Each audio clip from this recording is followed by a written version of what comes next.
जय हिंद। आज आपके लिए इस वीडियो में उपहार प्रतियोगिता अंकगणित जूनियर चैप्टर 2 संख्याएं नंबर्स स्टार्ट करने जा रहे हैं और ये पार्ट 1 वीडियो आज रहेगा। इसके पहले चैप्टर 1 भी है उपहार प्रतियोगिता अंकगणित जूनियर में, उसमें सिर्फ ओनली फार्मूला वगैरह दिया गया है। हालांकि जैसे जैसे हम लोग चैप्टर ख़त्म करते जाएंगे उसमें आपको वही सब फार्मूला मिलते जाएगा, इसीलिए हम चैप्टर 1 से स्टार्ट ना करके चैप्टर 2 स्टार्ट करने जा रहे हैं। संख्या को इंग्लिश में क्या बोलते हैं? नंबर्स। तो नंबर्स क्या होता है? तो नंबर्स को जानने से पहले अंक को समझना होगा, डिजिट को। डिजिट क्या होता है? अंक क्या होता है? अंक जो है आपका 0 से स्टार्ट होता है। कहाँ से स्टार्ट होता है? 0 से। देखिए यहाँ पर लिखा हुआ है कि 0, 1, 2, 3, 4, 5, 6, 7, 8 और 9 को ही हम लोग क्या बोलते हैं? अंक बोलते हैं। क्या बोलते हैं साथियों? अंक बोलते हैं। तो ये अंकों के संयोग से क्या बनाई जाती है? संख्याएं बनाई जाती है, यानी नंबर्स बनाए जाते हैं। तो अंकों के समूह को ही हम लोग क्या बोलते हैं? संख्याएं यानी नंबर्स कहते हैं। तो ये नंबर्स क्या हो सकते हैं? तो देखिए अंकों का टोटल अंक कितने होते हैं? 10 होते हैं। आप 1 से लेके 9 तक ले, अंक हो गया 9 और एक 0 मिला के क्या हो गया? 10। तो अंकों का कुल संख्या कितनी होती है? तो 10 होती है, 10 होती है। अंकों के समूह से ही संख्या बनाई जाती है, इसलिए अंकों के समूह को ही क्या कहते हैं? संख्याएं यानी नंबर्स कहते हैं। जैसे कि हम लिखते हैं 123 या 123, 405,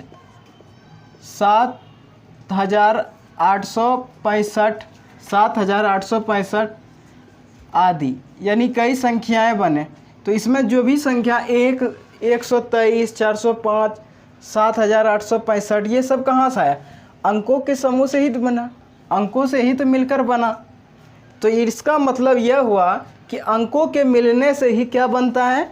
संख्याएं बनाई जाती है, संख्या बनती है। इसलिए हम कह सकते हैं कि अंकों के समूह को ही क्या कहते हैं? संख्या यानी नंबर्स कहते हैं। तो संख्या यानी संख्या और अंक दोनों आप समझ गए। अब देखिए संख्याओं के प्रकार, जिसको इंग्लिश में काइंड्स ऑफ नंबर्स बोलते हैं। तो संख्याएं कई प्रकार की होती है, संख्याएं कई प्रकार की होती है। तो उसमें से पहला प्रकार हम लोग जानेंगे प्राकृत संख्याएं, जिसको इंग्लिश में नेचुरल नंबर्स बोलते हैं।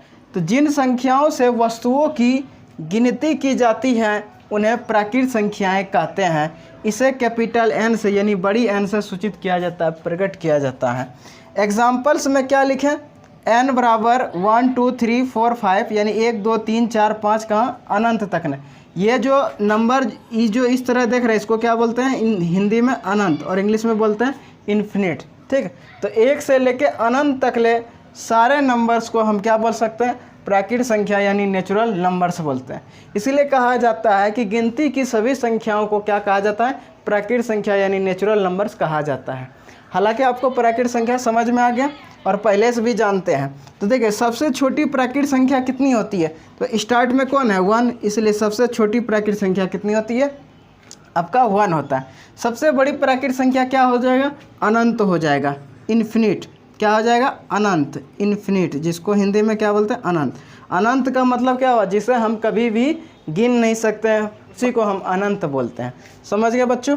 अब देखिए अगला पॉइंट है कि सभी प्राकृत संख्याएं धनात्मक यानी पॉजिटिव चिन्ह में लिखी जाती हैं। यानी कहने का मतलब है कि जितने भी आपको प्राकृत संख्या देखने को मिलता है वो सारा का सारा प्राकृत संख्याएं धनात्मक चिन्हों में लिखा जाता है। हालांकि धनात्मक चिन्ह जो होता है वह इस प्रकार से देखने को मिलता है, यह है धनात्मक चिन्ह। तो आप देखिए जैसे कि यहाँ पर 1 लिखा हुआ है, या तो 1 के आगे प्लस चिन्ह लगाइए या नहीं लगा सकते हैं, सिर्फ ओनली 1 लिख सकते हैं। तो क्या इस 1 के आगे प्लस चिन्ह छुपा है? हाँ छुपा है। तो यहाँ पर 1 के आगे प्लस चिन्ह साइलेंट रहता है। तो धनात्मक चिन्ह जो होता है यानी पॉजिटिव इंटीजर, जो प्लस चिन्ह होता है वो हमेशा प्राकृत संख्या के आगे साइलेंट रहता है यानी छिपा रहता है। तो ये था आपका प्राकृत संख्या जो कि आप समझ गए। अब संख्या के दूसरे प्रकार को समझते हैं। दूसरे प्रकार क्या है? पूर्ण संख्याएं, जिसको इंग्लिश में बोलते हैं होल नंबर्स। क्या बोलते हैं बबुआ?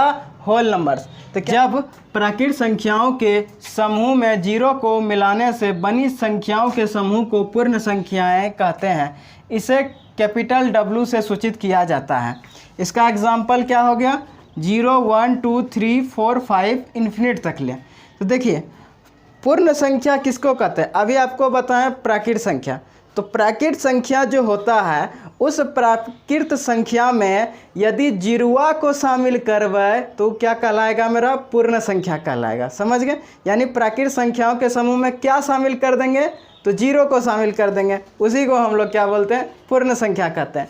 तो पूर्ण संख्या समझ गए। और एक चीज़ देखिए, पूर्ण संख्याओं के परिवार का पहला सदस्य क्या होगा, जीरो होगा। क्यों होगा जीरो, क्योंकि सबसे पहले क्या मिल रहा है पूर्ण संख्या में, जीरो मिल रहा है। और सबसे छोटी पूर्ण संख्या पूछेगा तो क्या बताइएगा, जीरो ही बताइएगा, क्योंकि सबसे पहले वही है। और सबसे बड़ी पूर्ण संख्या क्या होगा, अनंत हो जाएगा। क्या होगा, अनंत। अनंत को इन्फिनिट भी बोला जाता है इंग्लिश में। तो पूर्ण संख्या आप लोग समझ गए साथियों। तो इस वीडियो को देखने के लिए साथियों धन्यवाद।